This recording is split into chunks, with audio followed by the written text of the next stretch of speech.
I'm a bit early. I've got 2 minutes to go. I'm not sure. This is my first live, everyone. Let's see how it goes. I'm a bit nervous as well because usually I upload videos, edit, and all that, and not having to have people watching. Yeah. Let's see how it goes. Feel free to, I know there are 2 people so far. Feel free to say hi in the chat section. Let's know where you're joining from. What's your name? Where are you joining from? Do you have any questions for me before I start on today's live knowledge share? I hope you can hear me as well because I've connected this thing.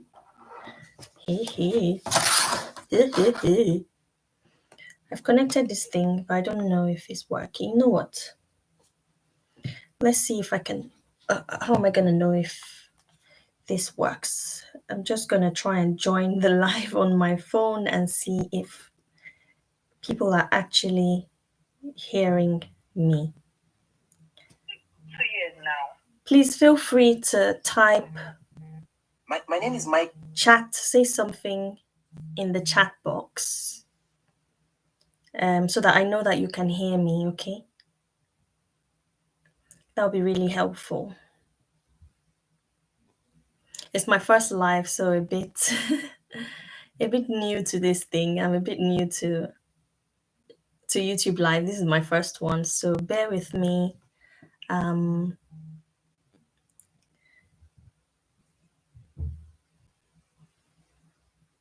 do I even join my own live? This is ridiculous. YouTube.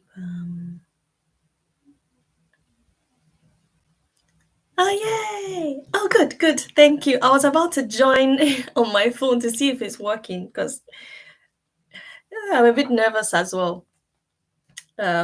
Having people watch me live and people that I don't actually know, possibly, it's a bit daunting. So good you can hear me. Thank you. Thanks for joining. I wasn't sure if anybody would join anyway, but I just thought I'll try this and see how it goes. Everybody says it's good to do lives on YouTube because it helps to spread the word about what I do. So yeah. There's 6 people so far, so that's good. Thank you for joining. Okay, so it's 1 minute past 7. I'm going to just start. I haven't prepared anything, but I wanted to talk about what we can expect for business analysis in 2023. Thank you. Thanks, Joseph. Thanks, Chibeze. I hope I pronounced your name well. And Raphael. I guess your name is Raphael. Thanks for joining my first live. Guys, be patient with me. I'm quite nervous about this because there's no way for me to edit this or plan. So this is me. This is raw. This is me raw. But yeah, I hope everybody has had a good day today. Yeah. Okay, so today I wanted to talk about business analysis in 2023. And the reason why I chose to do this, apart from a lot of content talking about 2023 in general, a few people have actually asked me, yay, Chibese, Ify. Oh, hi, Ify. Yes, I know Ify. Hi, Ify. Thanks for joining. Thanks for the support. Yeah, so what was I saying? 2023, right? It's almost the end of the year, and I know a lot of people who watch my videos are possibly looking at becoming business analysts. Otherwise, why else would you be watching my videos, right? And you're probably already business analysts and wanting to learn and improve, right? But I think a lot of the people who follow me are newbie business analysts. And the reason, again, why I started the YouTube as well as Business Analyst School is because when I started as well, there wasn't a lot of information. There was some theoretical knowledge or theoretical information out there, but there wasn't a lot about the practical aspect. I couldn't really envision or picture what the business analyst job was about and how I would do it, you know. A lot of information that was out there was just about standards, theory stuff, exam stuff.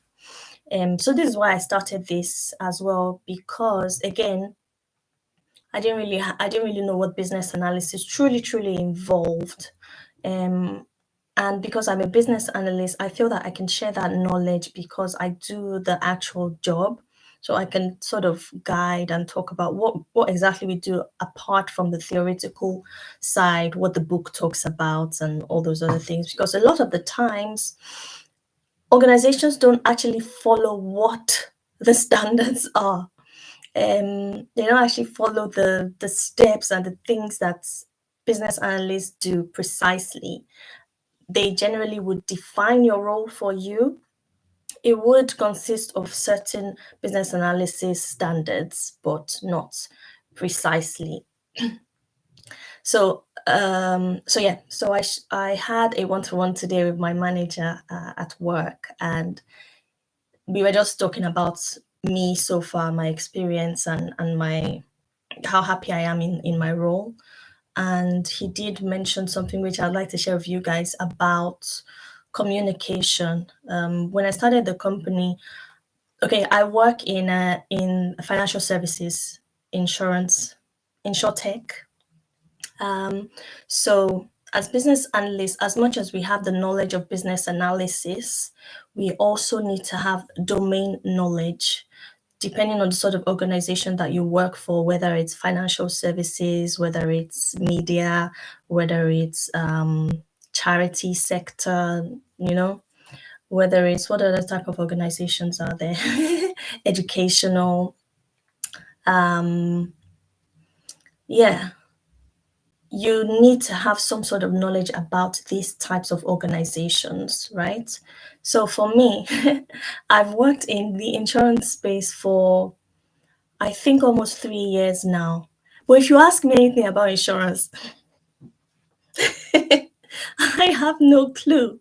Well, I wouldn't say I have no clue. I have some sort of knowledge, but with regards to real domain knowledge, everything about insurance is not inside this head. I don't exactly know. So I started off with this other company, which was pure insurance, but the project that I delivered was a digital project, website delivery, a new website, right? I didn't have to know what the insurance processes were, even though I worked for an insurance organization. And with the current company that I work for, which is InsurTech, which provides insurance services to proper insurance companies or reinsurers, various other types of insurance areas. I don't necessarily also have that insurance knowledge because our clients are mainly insurance, right? But I've been going on about this HR project that I'm working on at work, and it has nothing to do with insurance. So I got signed up to this insurance training thing. I'm going somewhere with this. Don't worry. I know I'm sort of, because it's not planned, so I'm just sort of just talking.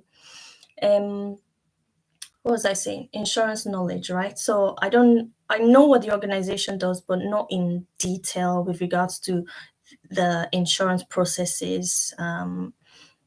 So anyway, I've been preparing for this exam. It's actually tomorrow. Just learning about insurance terms, insurance processes. It's actually starting to fall into place, the necessity of having domain knowledge, because as much as I've been working on this HR transformation project, there has been some insurance buzzwords coming up that I don't really bother myself with, because the main project I'm delivering is for the HR function. But I'm now starting to piece together all those things and all those processes that come up during my HR project, right? So let's go to today's topic about business analysis, what you need to know, right? What I would do if I was looking for a business analyst job newly. Doesn't have to be in 2023, it can be today. They always say that start from where you are. Don't follow the planning of the year, right? If you know you can start today, don't procrastinate and say, oh, I'll start on 1st of January and do your New Year's resolution that people generally don't follow, right? You can start today. But as much as the topic for today is about 2023, becoming a business analyst in 2023, the things that I would do differently, right? And I hope that this helps as well. The first thing that I would do is to really think if this is the right job for one, if this is if this is the type of career I want to follow, right? A lot of technology or IT roles are very technical focused. I'm not looking at the camera. I think I should be looking here.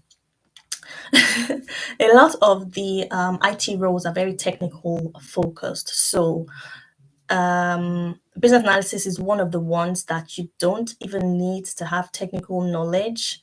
As much as technical parts of IT can be a bit daunting or scary, business analysis also does come with its challenges. So before you actually start, you want to really ask yourself, can I actually do this job? Do I actually want to invest the time and go into this career path, right? How do you do this? I'm sure you're already doing researches, understanding what business analysis is all about, watching various YouTube videos, asking maybe people on LinkedIn about business analysis, right? I'm sure you've probably already done that. But there's more to that than just asking and researching. You actually have to have a plan, right? And the first thing that I would do is to understand the strengths or the requirements for the business analysis role. I mentioned at the start of the video that business analysis skill, the top thing that you should have is communication. But what exactly is communication? There is a broad explanation of communication because there's verbal communication, there's text communication, right? Written communication, rather. There's also body language communication, right? With body language, there's also being able to manage people. Is a type of communication, being able to empathize with people, being able to hold a conversation. It's not just about the word coming out, it's about holding that conversation. So communication is more than just the word communication. So you want to really sit down and think, do I have the communication skills that I need for this role? For me, in the time that I started, I didn't have it, yo. I was very shy, reserved, and generally didn't like to interact with people. So as much as I knew the reason why I wanted to get into IT, into tech is right, is because it pays really well, right? But what's the easiest way for me to get into IT? Well, business analysis. But I don't really talk to people. I'm not really sure about communicating. But I really want the money. I really want the high salary, right? I really want the flexibility. I really want to be able to work from home, being a parent. I want to be able to juggle all these things, my hobbies. I want to have time for all those things. So if I really want this, how can I start to ensure that I have that communication skill that the job really, really needs? As much as a lot of things that I've watched on YouTube as well, always talk about business analysis needing to be technical. Don't let it scare you. It doesn't need to be technical. I've been in this thing for almost 8 years now. I've not done any technical thing, so don't let it scare you. The one and top thing that you need to have is communication, verbal and written, as well as every other thing that encompasses communication. If you have that, you have everything. Trust me, you have everything. So how do you begin to really understand or analyze yourself when it comes to communication? Can I really do this? You want to think about it. Ask colleagues, ask friends to be honest with you. My glasses always slide down because I have oily face. So I probably have to keep drying this up so it stops sliding down. Yeah, so you have to ask people to analyze. Ask people that you trust to tell you how they feel about your communication skills. Okay, and then you have to be true to yourself as well. Be true to yourself. I was true to myself. I knew that this job I can't do it. So I can't do it because I'm too shy. I'm too shy.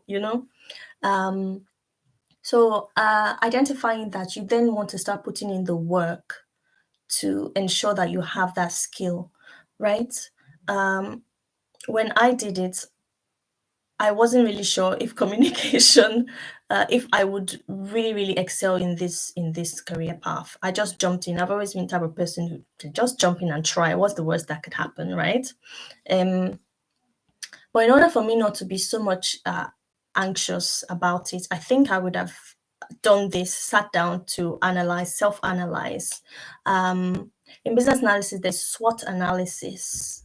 You must be familiar with this term. Strengths, weaknesses, opportunities, and threats is one of the techniques that we apply in analyzing the internal and external environment of an organization, right?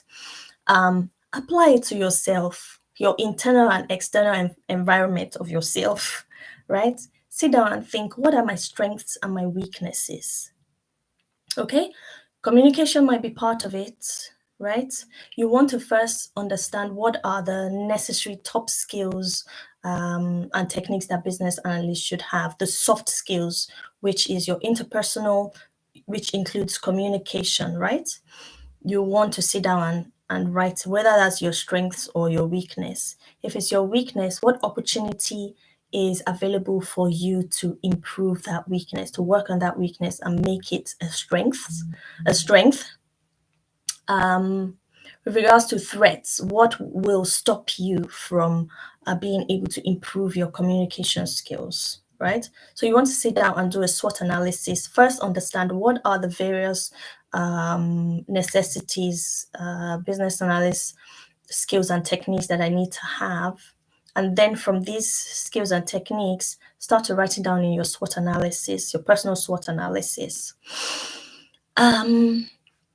Once you've done that, you've identified your strengths, your weaknesses, the opportunities that are available for you. Opportunities could include doing a course on, time management, doing a course on communication, doing a course on what other one, interpersonal skills, writing courses, how to write emails, how to be professional in your written communication, right? Those are opportunities. Threats could be maybe you can't afford it, maybe they're too expensive, maybe they're not readily available. That could be a threat. How can you remove that threat? What can you do to take it out so that it doesn't stop you from achieving your goal? Okay.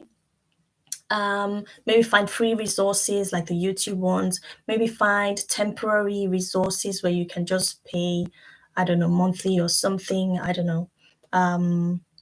Try to figure out how to improve those things by first doing your SWOT analysis. Okay, just gonna drink some water.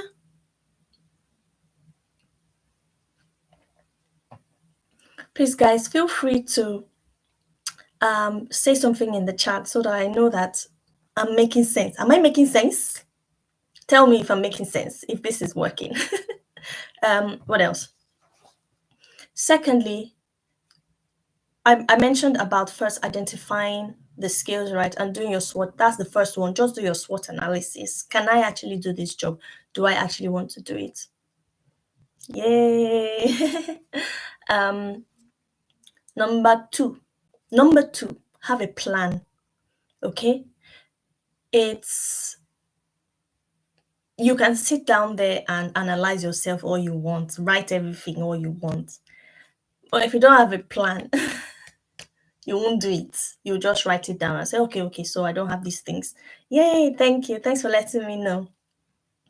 Guys, feel free to ask questions as well, because at the end of all what I'm saying, I'll be here to answer some questions as well. Okay. Number two, like I was saying, have a plan. There is another technique in business analysis, which is the most technique: mission, objective, strategy, and tactic. Actually, the most: your vision, mission, objective, strategy, and tactics. Okay, this is also another internal environmental analysis tool that business analysts use to analyze the internal environment. Okay, for organizations, what is the vision of the organization? What do they do? What is their vision? Your vision is to become a business analyst, right? Your mission, again, is to become a business analyst, right? But how do you become a business analyst will be your objective and your strategy and tactics. Your objective should be measurable. It should be SMART, subjective, measurable, achievable, and all those other things. Time, it should be timed. And what else? Yeah. So your objective, you should set a proper and define your goal. Yes, exactly. Vision, mission, objective, strategy, and tactics. Sometimes these things goes off my head. So you already have a vision that you want to become a business analyst in the next 2023. You want to become a business analyst in next 3 months by April, right? You want to become a business analyst. Your mission is to do it, right? Your vision is to become a business analyst. Your mission is to do it in the next 3 to 6 months. Your objectives, you need to write down all the things that you need to do, right, to meet that goal. Your strategy, what exactly are you doing after you've written down? How are you going to do it? Are you doing courses, right? Are you researching? Are you doing the work experience? The tactics is then the work. You now have to start beginning to do those things. Okay. I think challenges that companies want. I know. Tell me about it. This, can you shed more light on you? I will. Don't worry. I know. So we'll get to that point because we're on number 2, planning. Plan. You have to plan it. And planning, obviously, you've done your SWOT. You know what you can and can't do. It will also come into your planning to work towards what you can help yourself be able to do to be able to deliver the job, right? Planning. You need to focus on the process. Don't. A lot of my mentees start to stress out because they haven't done it in 3 months. Okay, things doesn't happen the same way for everybody. In my time, I don't know what happened. I was just lucky. It happened in 2 months. Again, it also depends on your drive. You need to be really hungry for it. You really need to be hungry for it. Okay, before the business analysis job, why exactly do you want to become a business analyst? Right, you need to know what drives you. That will keep you going. For me, what drove me was what drove me was money, because I was in a very difficult spot. I needed money. So I would do anything to become that business analyst so that I can start getting regular income coming through. Okay. What exactly is your main thing? What do you want to use the money for when you become a business analyst? Everybody, let's just be honest. We all work for money, right? Do you want to buy a house? Do you want to go on holiday? Do you want to have a bit more freedom? Do you hate your current job, right? Do you hate your manager? Do you hate your boss? Do you hate the company and you just need a change? Those things should be what drives you to put in all the effort that you need to do this thing, okay? And you need to focus on the process. Don't focus on the end result, because in life you don't just immediately just you don't just immediately become something. You go through a process of becoming, right? You don't just get the etiquette job immediately, right?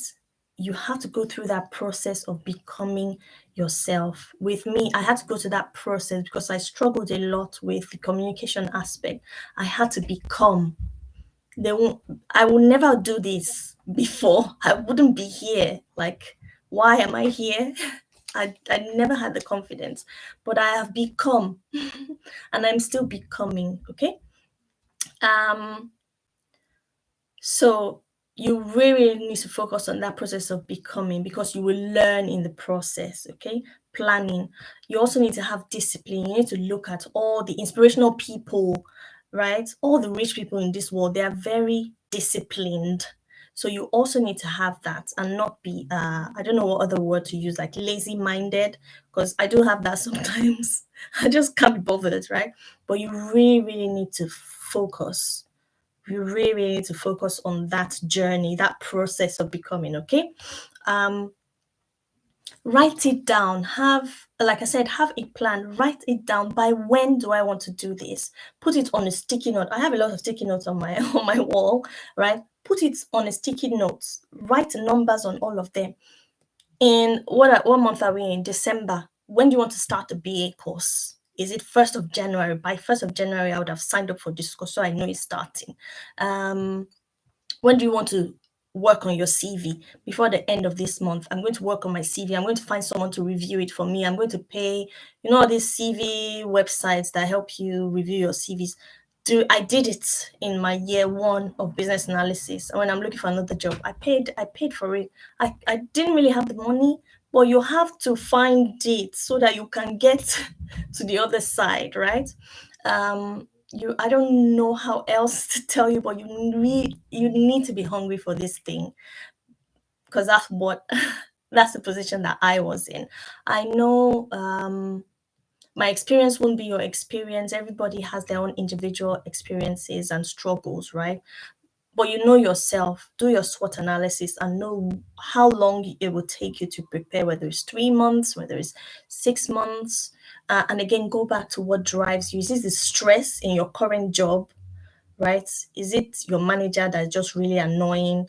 And I'm saying this because I didn't like my job that time. It's like I just wanted to get off from being on the sales floor and just dealing with these people, these rude customers. Is it that stress of waking up early in the morning that you just can't deal with it, right? What drives you? What drives you? Write it down and believe it and stick it somewhere so that every day you can see it, right? You can see your plans. Number 3. So those are the 2 main things anyway. First, you need to understand whether you have the skills, right? The soft skills. And second, you need to plan how to then begin that journey, that process of becoming a business analyst. But at the same time, guys, you need to also think about your health, okay? You need to take care of yourself, your mental. Okay, so don't allow it to stress you out too much. As much as you're focusing on what drives you, give yourself time, take care of yourself, take care of your mental, take care of your make time for your hobbies, make time for happiness. Okay, don't let it depress you. I'm saying this as well to myself because that's where I was years ago. I don't know if anybody goes through that too, but I just thought I'd say that. Yourself, you have to love yourself. God says love your neighbor as yourself. It starts from you have to love yourself first, right, before you love anybody else. I don't know what point I'm trying to make, but I'm just trying to say, think about yourself, your health, your mental. Okay, so as much as you have that, you have your plan, you now need to now be active about it. Okay, you actually need to be active. Like I mentioned, prepare your CV. But before you prepare your CV, obviously you want to feel that confidence that you know about business analysis. You want to have an idea of what the job entails and how you can implement these various things that you probably learned in a real life stance, right? The theoretical aspect. You want to now know the systems or the software that we use. So let me just tell you the whole truth and nothing but the truth. Well, in my experience, okay? Some business analysts are very technical. They do SQL, they do Python. These are data-minded business analysts or technical-minded business analysts, okay? But pure business analysis is bridging the gap. You're standing here between the business and the technical people.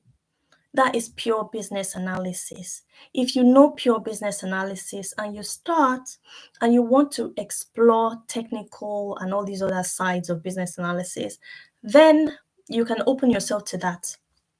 For me, it's a no for me because my brain, I can't handle technical.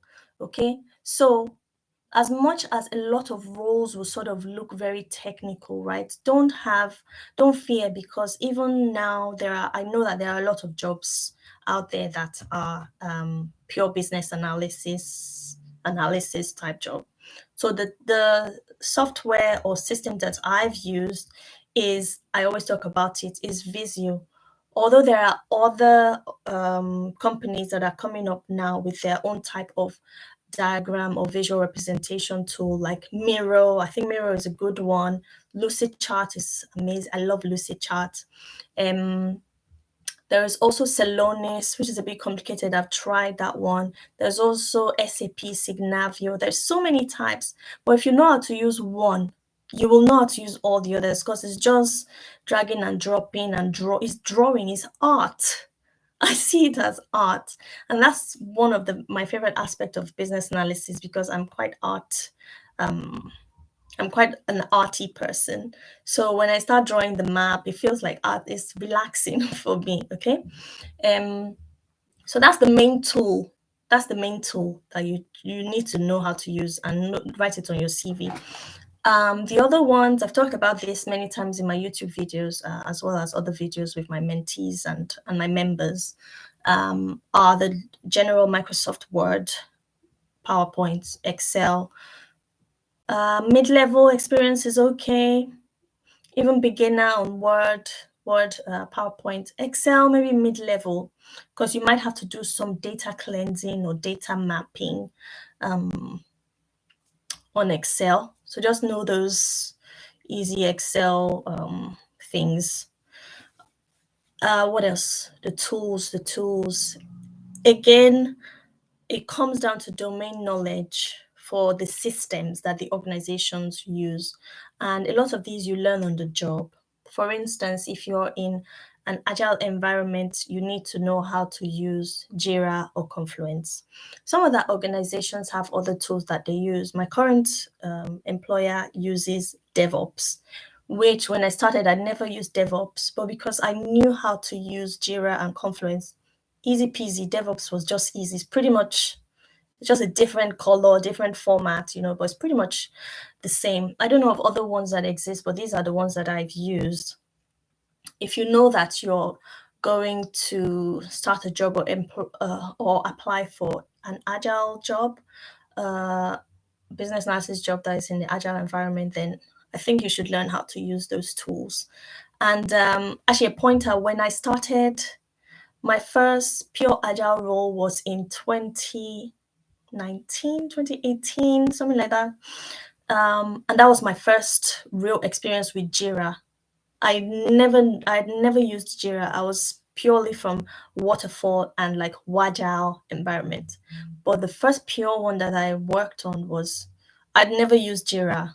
And it was just there. I just knew what to do, because there is a template. There's a template. So don't be afraid, even if you don't know how to use it. As much as you watch some sort of tutorial on YouTube, I have one on YouTube, I think so. I think you'll be fine, because you just click.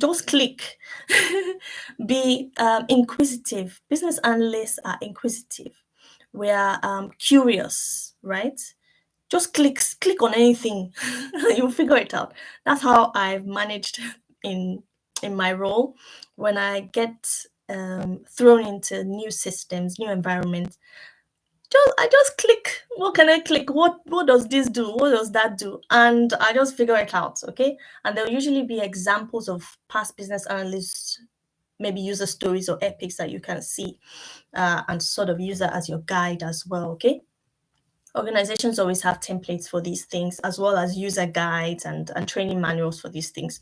And sometimes you also find someone that you can, again, bring your communication and interactive skills in there. Someone you can buddy up with, that you can sort of trust, to guide you on certain things or certain systems that the organization uses, okay?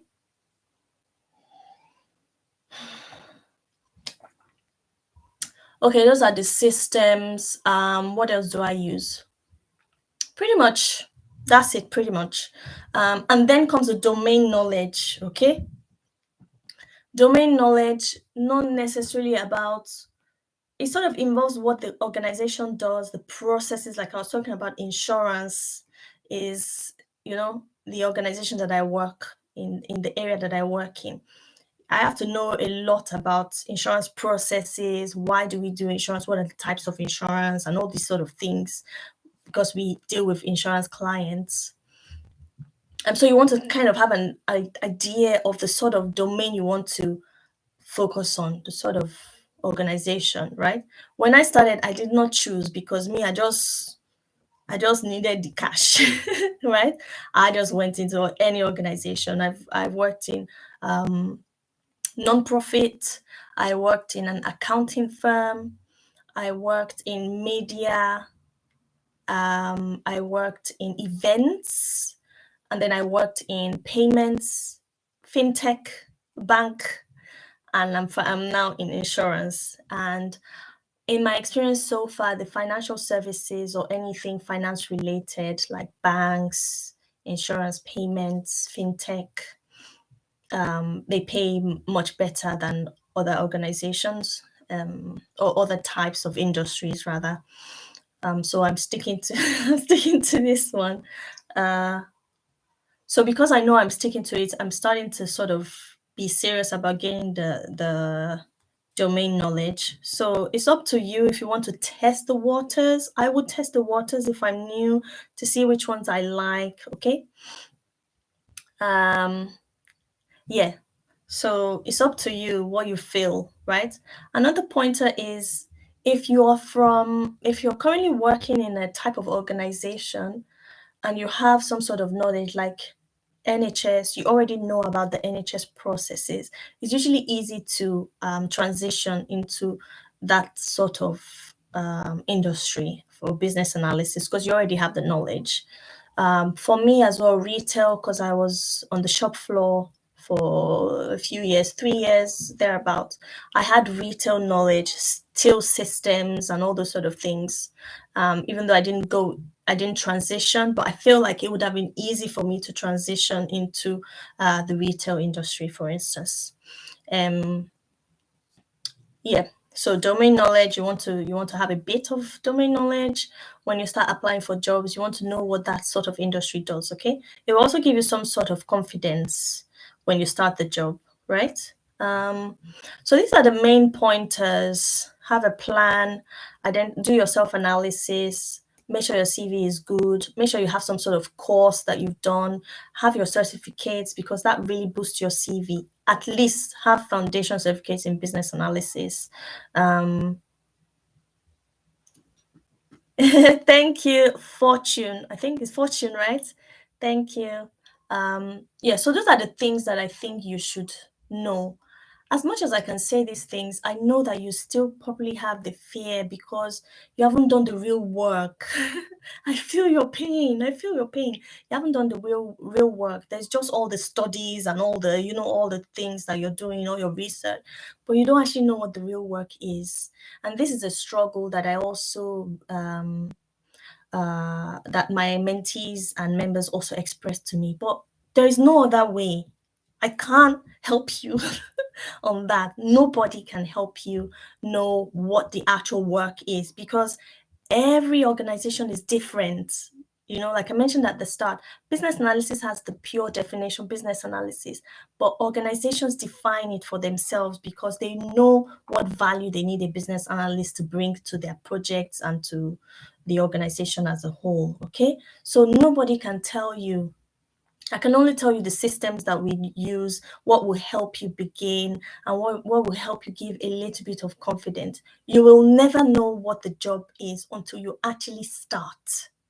And it's the same thing that I experience every time I go into a new job. Okay, I don't know what the company is. I don't know how the people are. I don't know what their processes are. All I know is that I have a list of tools and techniques that I know, that I've experienced, whether it's theoretical knowledge, whether it's practical knowledge. All I know is that I have this toolkits that I can bring onto the job. And with business analysis, there is always a step to follow. I have a YouTube video on how to do business analysis. If you know how to do it, you can always bring it onto the job. How do you do it? Firstly, you start the company. You want to know exactly what the project is about before you start talking to anybody, right?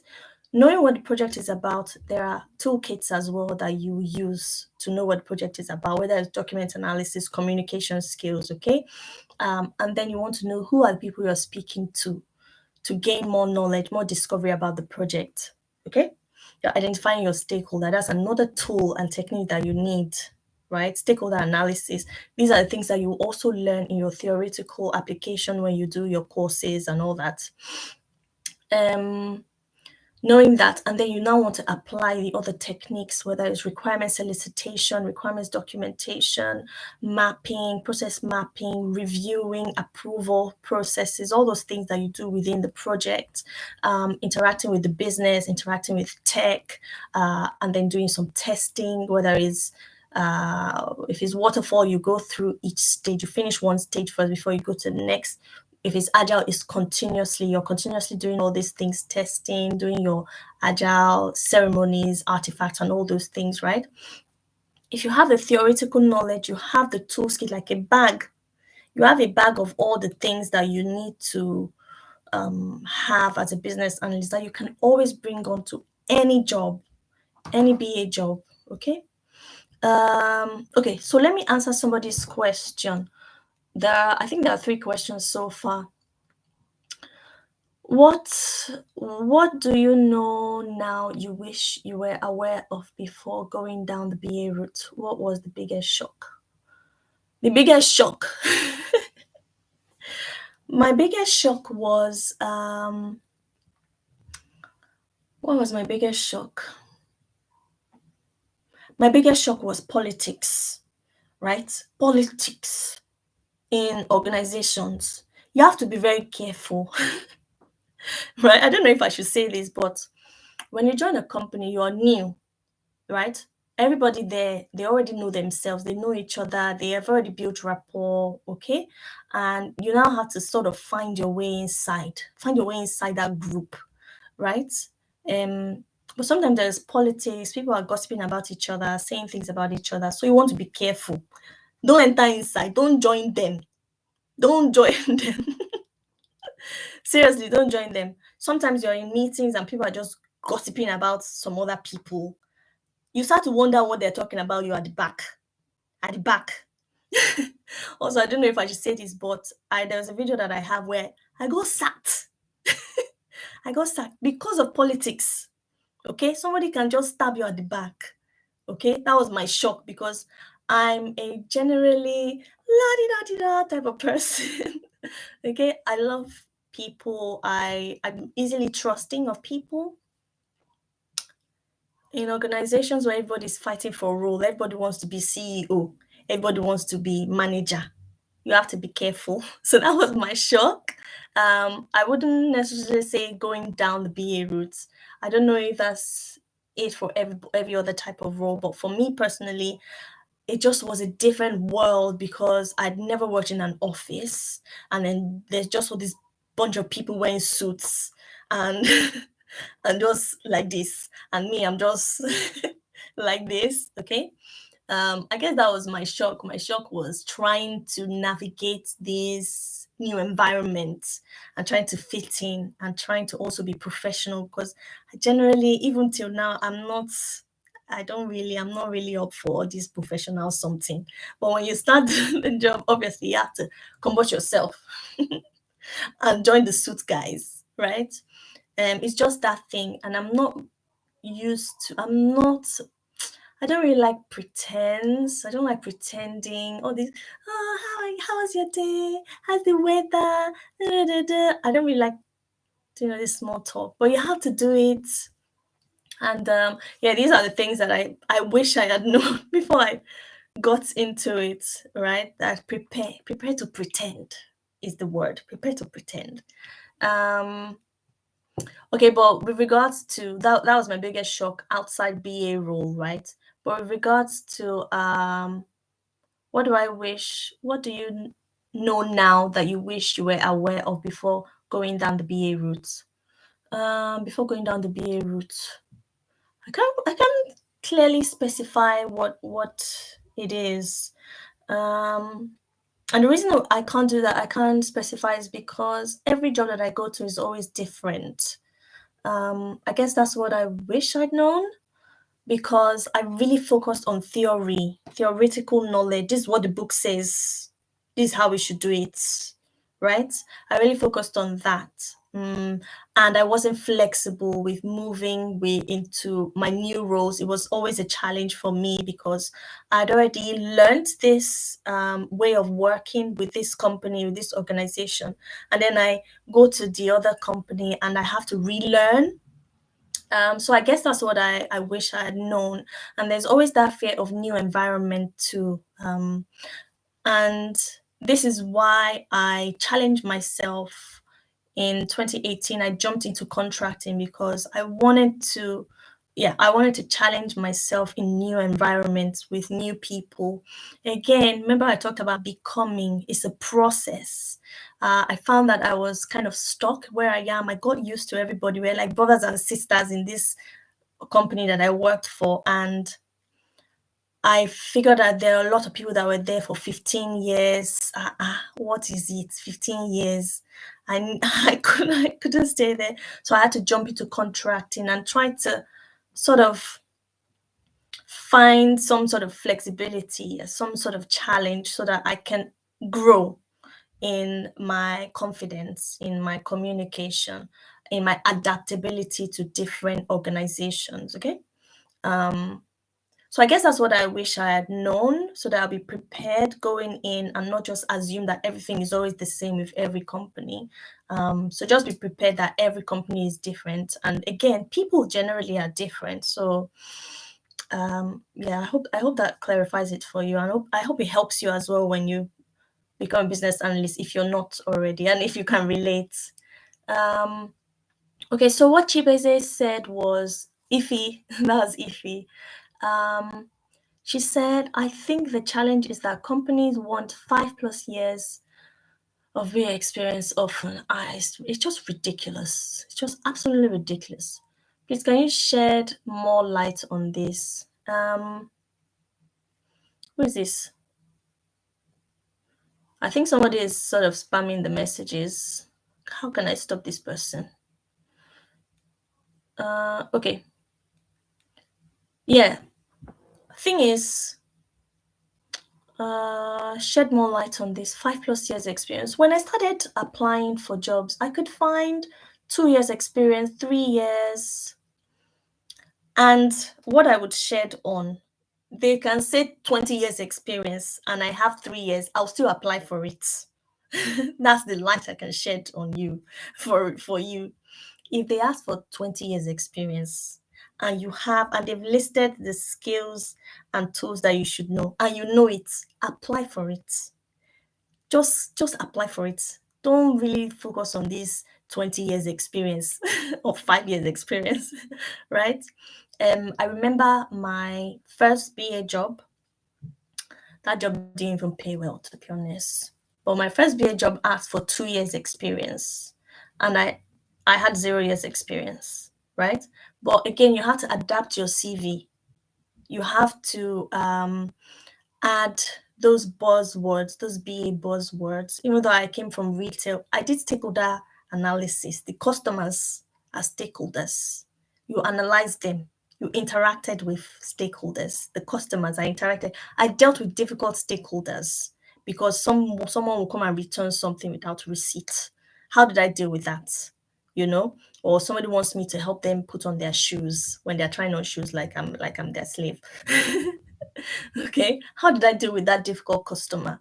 I'll tell you the story. So I worked in Harrods, yeah, and there are a lot of posh people who come into the shop, and I was just standing there, and this lady was trying to try on a shoe, and she sat down like rich, wealthy type of people that come into Harrods, and she's like, "Can you put this on for me, please?" It's like, "What the hell? Are you a baby? Put on your shoe by yourself." And I told her, "I'm sorry, I can't do that," and I walked away. You know, but that's not good stakeholder. That's not good stakeholder engagement too.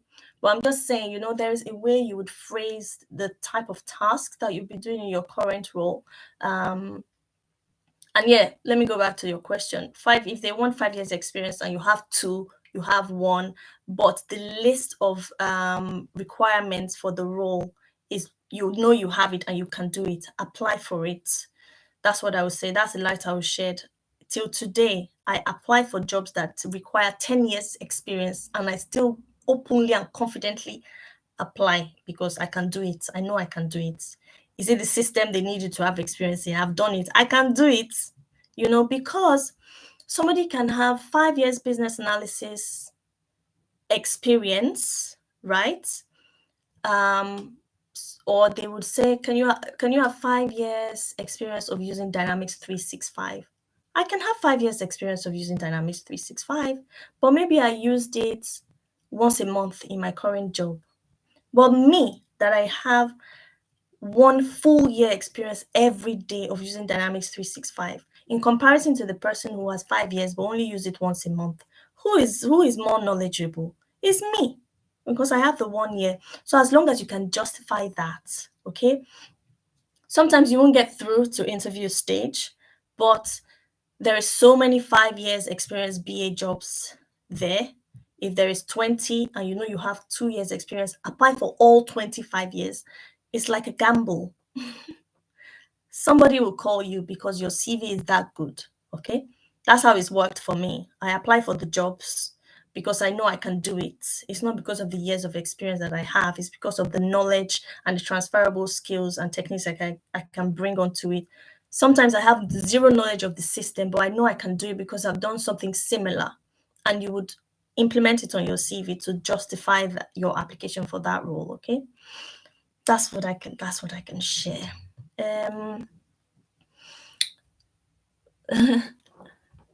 Somebody said, I'm just laughing at people's comments. Somebody said, will you recommend taking the BCS or IIBA certification to boost employment chances, where recruiters place emphasis on years of working experience instead? I'm not sure if I understand the last statement. But unfortunately, if you're in the UK, BCS is the one to go, no doubt, no question. BCS is the number one to go. This is one that I did as well. All the BCS, business analysis, diploma, all the modules around that. IIBA, I don't really have that much knowledge about it, but it's US focused. They're both globally recognized, but if you're in the UK, the best one is BCS because that's what's more recognized within the UK. So that's the one. That's the one you should go for. Where recruiters place emphasis on years of working experience instead. I'm not sure what you meant by the last sentence. If you like to shed more light.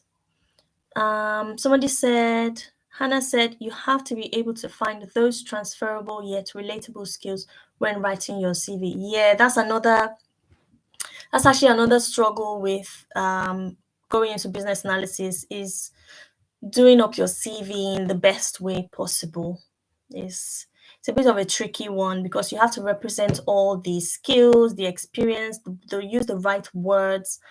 And the reason why I say use the right words is because application tracking systems are able to pull out the words in the job description if it matches your CV, and then it goes through that system. Okay, the application tracking system is what the organization use to push jobs to job boards like Indeed, JobServe, LinkedIn. So when they push the job out and you apply for it, and the system, let's say 20 people apply for the one job, the system automatically picks the CV that has the right words, and then it goes through to HR, and then HR can then it sort of filters it, and then HR can then shortlist the CV that they want for the job. So like you see all the processes that your CV goes through. This is why you really need to sit down, think about those skills and techniques that business analysts need to have for a job, and make sure your CV has it. If you don't have the experience of using them, make sure you learn how to use them so you can justify them in interview and generally when you start the job. Okay. Evie says she applies to. If he's a business analyst, by the way, and she applies for the jobs too, don't be afraid. What's the worst that could happen? If they ask for 10 years experience and you have two, again, if you feel that you can do it, please go ahead and apply. You will have some busybody agents that will call you. I've only had one experience where the person called me. I think maybe I had 2 years and I applied for 5 years job. And the person had the audacity to call me and say, "Oh, you applied for this job, but it requests for 5 years. Why did you apply and you have 2 years? Why are you calling me? If you know it's not good enough, don't waste my time. Don't call me." She's trying to question me why I applied for 5 years job, but she was sort of having a go at me like I wasted her time. No, I didn't. Choose the CV that you want and process it. Don't call me and tell me nonsense. Okay. So that was the only one I ever had. So nobody's gonna call you and tell you off for applying for job. Okay, it's their job to sort through the right CV for them. Okay, and you want to work for an organization that sees your skills. It's not about years of experience.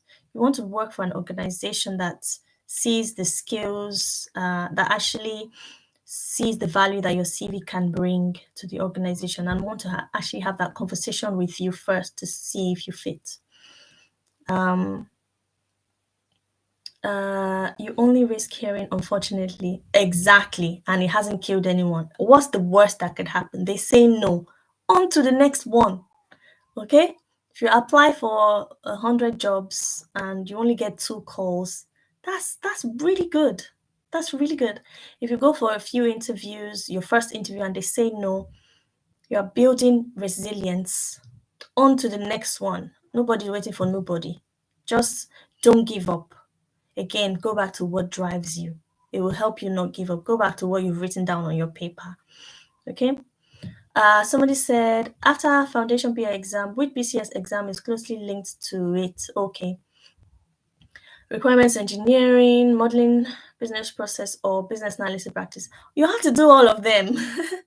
You have to do all of them if you are working towards getting the diploma.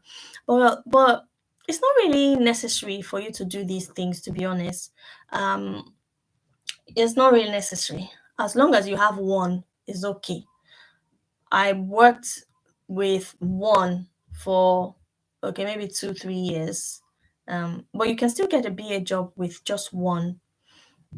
Okay, but the steps that I took when I did mine was foundation, requirements engineering, exactly in the steps that you've written it. Modeling business processes and business analysis practice. That's exactly the step, because the core of business analysis is requirements. So I felt, okay, let me do that one next. But again, when doing your requirements, you need to also map processes. You need to know what the processes are about. That's the next thing. Okay. And business analysis practice just looks at the practical aspect of business analysis. And generally, I think the recommendation is that you have some sort of experience in practicing business analysis before you do BA practice. Although the exam doesn't stop you from doing the exam or doing the training. So there's no prerequisite for these 4 exams, is what I'm saying. And you guys are lucky. These 4 exams are now multiple choice, so it's even easier to pass them. When I did it, it was written, so I had to write a bunch of things, definitions, and all this stuff.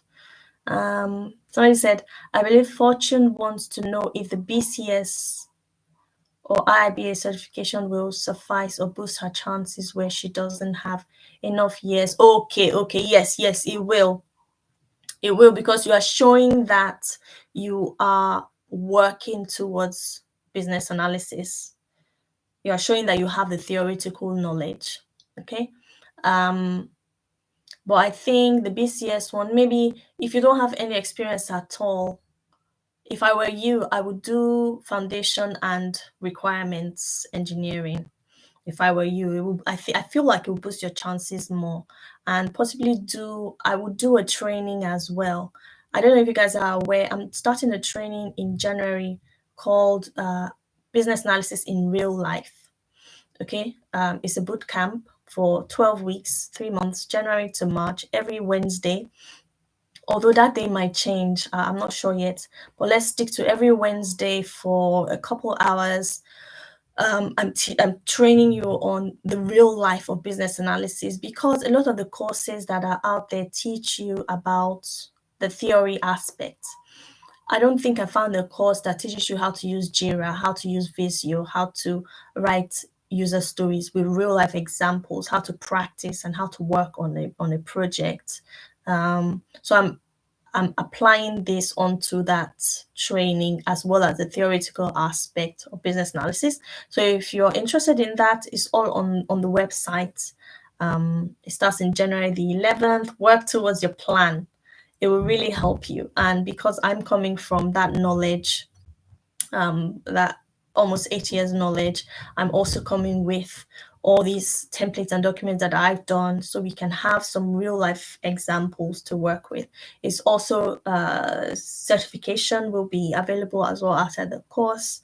I'm also helping with CV writing, CV reviews. So I've put in a lot of work in preparing for this training. So I hope some of you will find some value in it. Just check on the website, everything is there. Someone says, I'm in the UK. Let's assume you have 0 working experience. Does the BCS certification give you any advantage to cover for it? Okay, yeah. I think I just explained that. It doesn't. The BCS certification doesn't really give you the practical aspect. It gives you the theory. What are the skills and techniques? What is requirements engineering? How do you do it? It talks about strategy analysis. What else does it talk about? It talks about the business analysis service framework. It's like theory knowledge, okay? But if you have it on your CV, it boosts your chances for getting roles, because it shows that you're serious about business analysis as much as you don't have the experience. But another thing that I want to point out is, can you tell me what job you do, Fortune, so that I can sort of give an example of how you can phrase your current job in your CV to boost your chances even better? Just write in the comments. Hi, please. What about ACBA? Is that recognized in UK? I'm sorry, I don't know what ACBA means. Oh, ACBA. That sounds like an accounting thing. Is it? ACBA. What is that?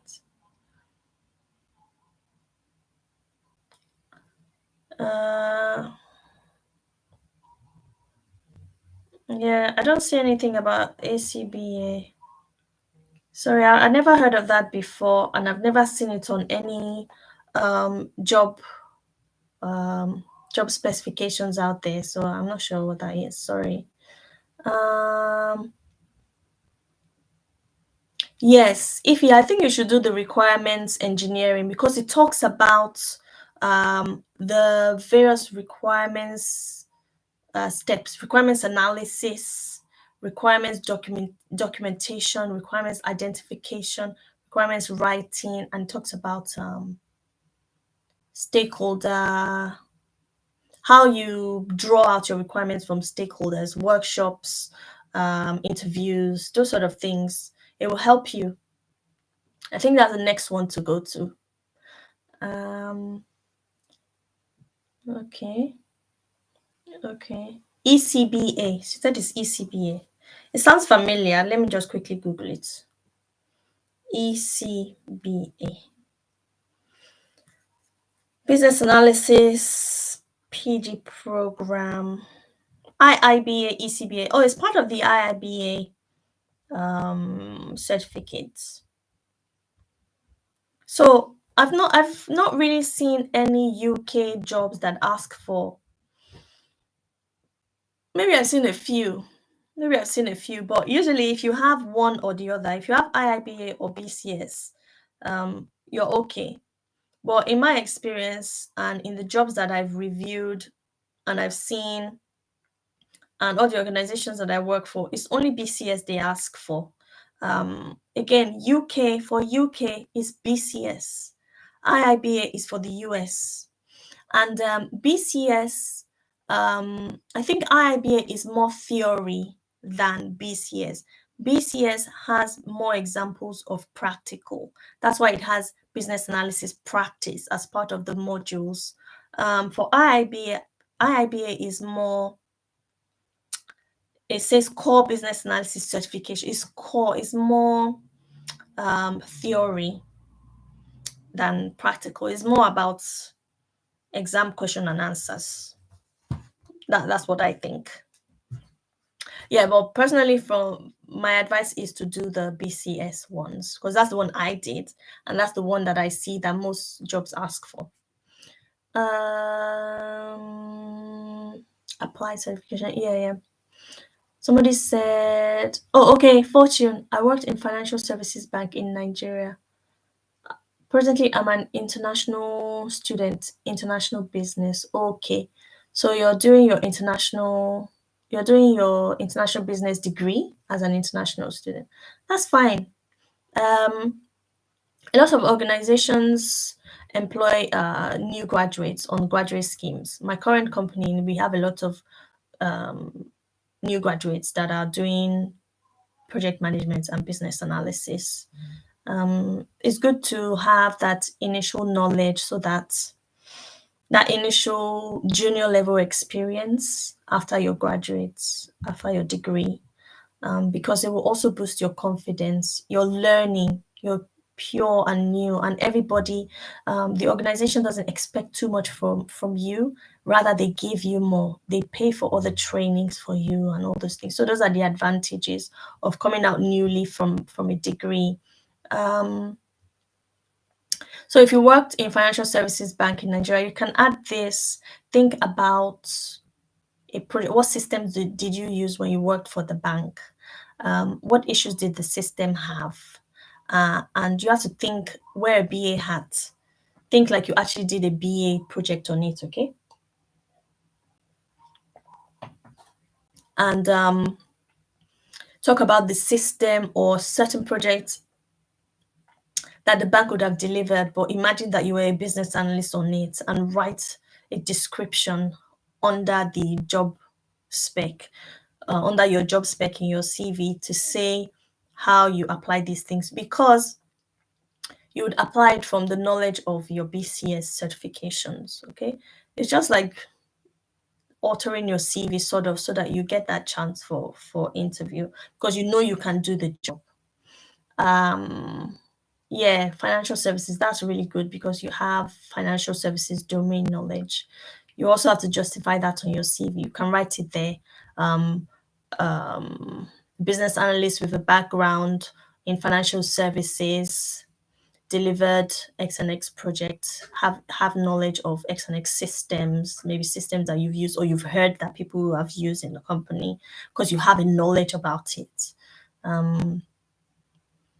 Okay, yeah, good luck with your international business. That's also a good degree to have on your CV with regards to business analysis. It's a very good degree for it. Yes, RE will be the next one, definitely. It's really good. I enjoyed that one. I think RE, modeling business processes. I'm not sure which one I liked better, but yeah, it's a very interesting one. Somebody said, I work as a healthcare assistant. How can relate that in my BA CV. Yeah. So as a healthcare assistant, you want to think about what do you use. I wish we were on like Zoom or something.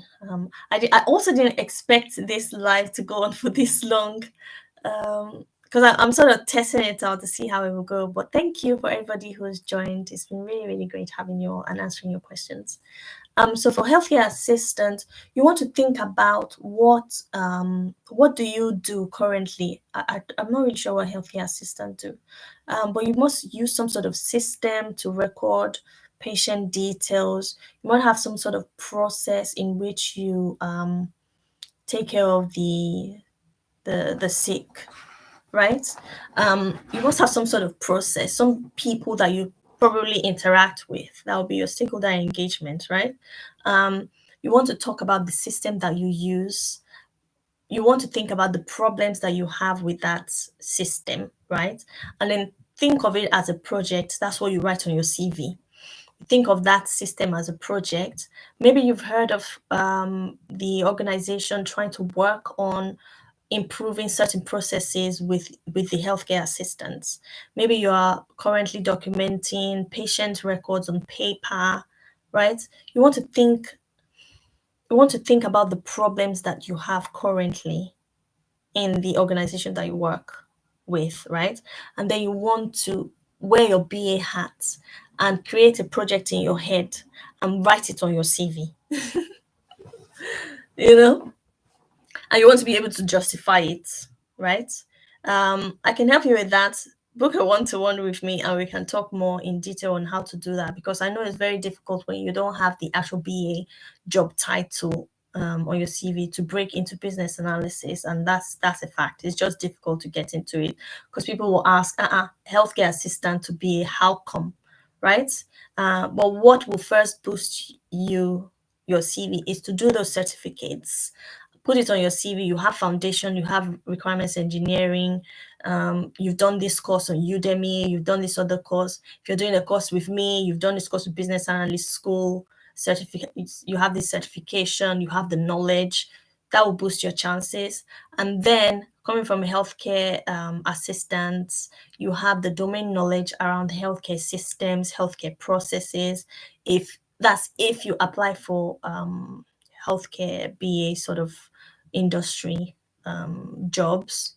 And again, you now want to apply those things that you've learned on your trainings onto your CV in regards to projects. What projects can you think of within the healthcare area, right? Again, you first need to do as is and to be on your current process. Okay, that's what I did on my CV the first time when I was in retail. I thought about the current process. What was the issues with the tills that we were using? When you enter the product details, where does it go to? How does the system know that it has scanned the right item? Okay, what issues did the system have? What issues did the users of the system have? That's what I thought about. And how did we improve the till system? And I put it there. Okay, because I'm applying the knowledge from my theoretical aspect onto the CV. And then when it comes to interview, you want to be able to justify that as well, because you know in your heart that you can do the job. Okay. But yeah, that's what I can say. If you'd like more help about that, please book a one-to-one. I have on the website one-to-one with me. Discovery, I think it's discovery call. Click on that one and then we can have a quick discovery call on how to move forward with that. Yes, so I think I'll close it there. With regards to becoming a business analyst in 2020 to 2023, you want to have your plan, have your goal, know what drives you, write down your goals and be effective with it. Okay, you want to apply, do the work. You really, really want to know exactly why you're going into business analysis. Is it for the money? Is it for less stress? Is it for flexibility? Is it for work from home? You really want to know why you're doing it. And then you want to write it down, have a plan on how you would do it. And then that will sort of give you clarity on where to begin and the processes, your time frame, who you want to do certain trainings with. I would suggest do it with me because I'm that awesome. But just joking, guys. There's a lot of information out there about business analysis. You just need to find the right one for yourself. Okay. So I'm going to end it there. Okay. Somebody asking. I've seen a job advert asking for Prince 2. Is it needed if you've already done 2 projects? Prince 2 is for project managers. You don't need Prince 2. I know a lot of business analysts who have Prince 2. I don't really understand why you're doing Prince 2. Why they're doing Prince 2. Because you're not a project manager. You don't need Prince 2. Any job that is asking BAs for Prince 2, please don't apply for it. Don't. I wouldn't. Because some organizations want to save money, right? They don't want to employ a project manager and a business analyst. You end up doing too much work, and you'll be tired. You'll be overworked. They're going to make you a hybrid business analyst. You just do here and there, and eventually you're not learning anything. You're not, when you go to another job, what are you bringing? Because you haven't focused on business analysis, and it affects you, to be honest. It will affect you. You want to focus on whether it's BA, whether it's PM, be pure in it. Jobs that ask for hybrid, I'm not really sure why they ask for that, because you are clear, you have a goal, you have a direction, okay? And these are skills that you bring onto job. You're focused on your delivery, on the line that you're following. You don't want to be here and there and here and there, do project management, do data analysis, do SQL, and do business analysis. If you want to have a focus, I think you should just focus on business analysis. That's the advice I would give. I know a lot of people who like to dabble in various things, and so that they have different skill sets. Or I'm not sure about that, to be honest. I've always been a direction for, if it's BA I'm going, it's pure BA I'm going. You don't want to stress your mind. Maybe it's me as well. I can't really tackle too many things at once. You don't want to stress your mind. I found NHS BA job description. Ask for those I applied. It's worth a try, man. Just try and see how it goes. See how it goes. I always advise my mentees to apply for at least 300 jobs in 1 week. And the reason why I say this is because that's what I did. I won't advise you to do something that I don't have any knowledge about. I don't know how other people do it. But me, when I'm desperate and I need a job, you don't want to sit down and select the one. You don't have time. You don't have time. You need to start getting the phone calls. That's what I would say. If you're really, really hungry for this, give yourself that challenge. Apply for 300 BA jobs in 1 week, whether it's junior, whether it's paying 25K, whether it's paying 40, whether it's paying 60. Apply. You never know who's going to give you a chance, who's going to call you. And at the same time, even if you're applying for 60K and they know that you don't meet the job, the system might allocate you to another job. The ATS systems has a pool where every CV that gets applied for, they save the ones that they think might be relevant for another job that they have, that they probably haven't advertised. So as much as you're applying for an unrelated job, you're also giving yourself that chance of being shortlisted for other jobs that the company has probably not advertised yet. Or if it's an agency, they pass it to other agents in other departments. That boosts your chances. And I got to know about this from my HR project, because I now know about the HR processes and how they do recruitment.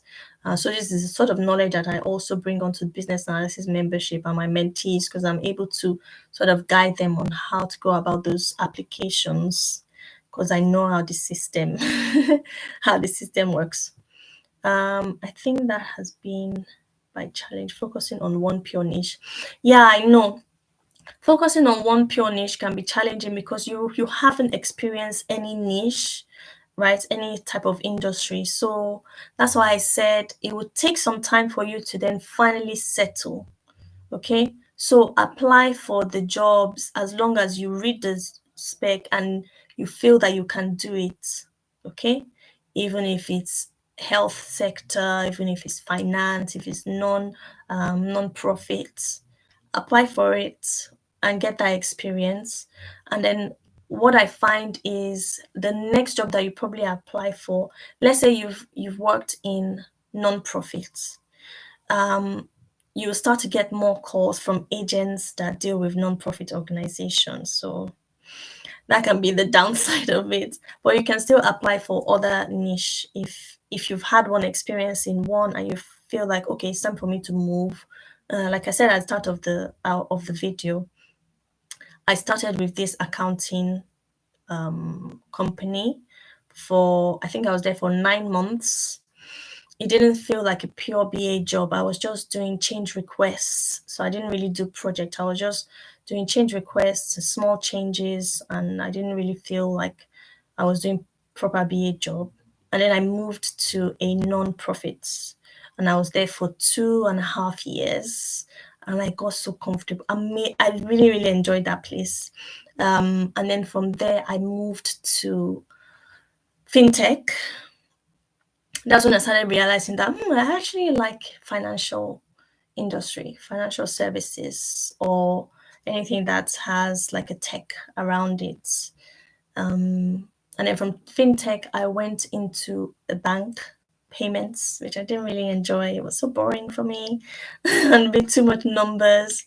And then I moved to events and media, private equity as well. And then from there, I moved to another events and media, which also dealt with private equity. And then from there, I moved to insurance. And I've stayed in insurance. I think I'm going to stay in insurance as well because I quite enjoy it. That's why I'm doing all these other exams around insurance knowledge. So you sort of start to find your flow. You start to find your flow as you build confidence in your first job, your second job. You start to be a bit more confident as you go. Again, like I said, it's about becoming. It's not about reaching, okay? It's about growing. Like with me, I'm still growing. I'm still becoming. I'm still learning a lot about business analysis. And I hope that I'm able to share that knowledge and help people who need this. Okay, so I think I'll end it there. I hope this has been valuable. An hour and 22 minutes. Wow, I thought I would stay here for 20 minutes. Okay, I'll answer these last questions because somebody has just asked the last question.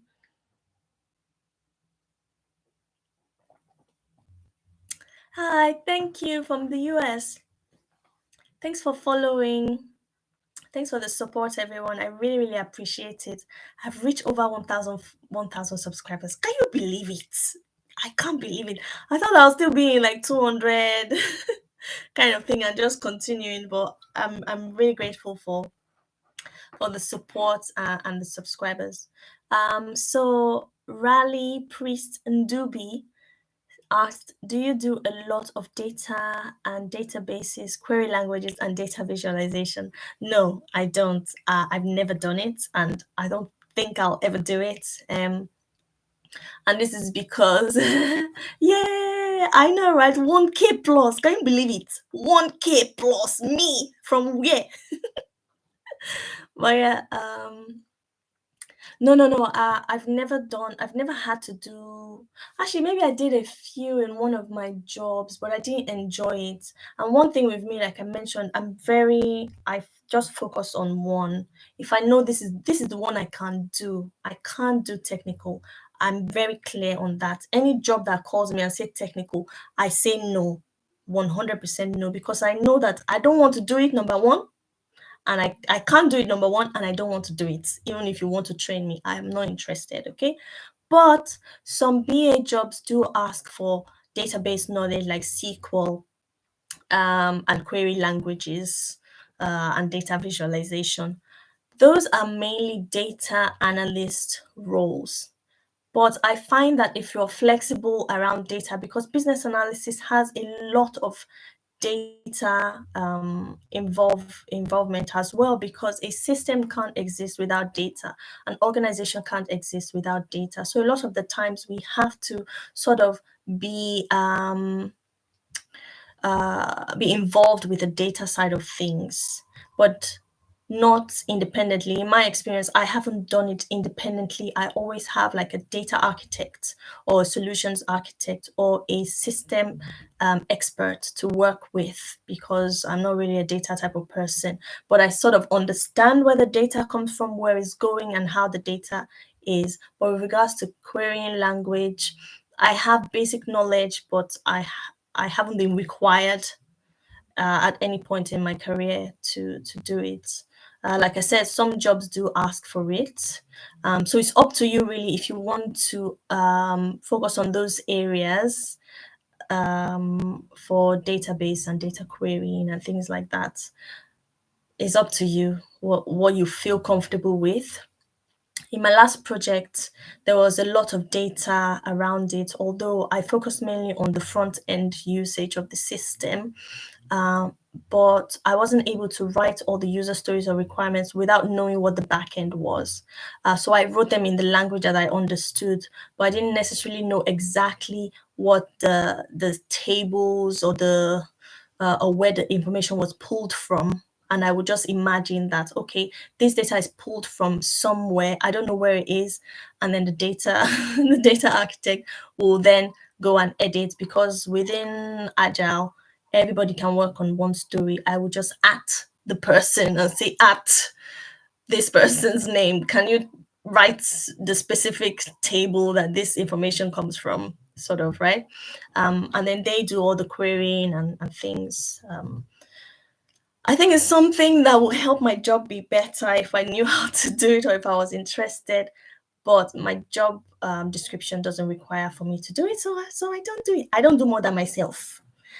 I don't like stress. But yeah, thank you for supporting Rally Priest and Duby from the US. And to answer your question, no, not all business analysts do it, but some business analysts do it. And it is a good skill to have, if I have to be 100% honest. But again, it depends on if you're interested in doing that, which I'm not. Yay, thank you. Thank you so much. I feel all the love. Thank you so much, everybody. Yeah, so thank you. Thanks, everyone. Thank you so much for the support. I'll keep trying my best to keep sharing all the content as much as I can.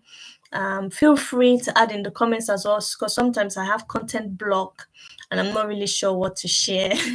So feel free in the comments on my YouTube videos to ask questions. It will help me know what other topic I can do. Although I have a lot of topics on my on my sticky notes on there to discuss, but it really helps to know that I'm getting the support, and I really do appreciate that. All the work I'm doing is not going in vain and people are actually enjoying it. Thank you. Okay, so I'm going to stop there, and I don't know if I'll do this live at any point again. This is my first one. I just thought I'll try it and see how I get on. I think I've gotten okay. Yes, case studies related videos. Yes, I will. Let me write it down. I have that in the works. Yeah, definitely for next year. I'll do case studies. I'm planning on doing case studies, interviews. What else? Yeah, mainly case studies and interviews. I'll try. Hannah is asking, I already talked about this, how to break into BA role without experience, fresh from training. Please join Business Analyst School membership.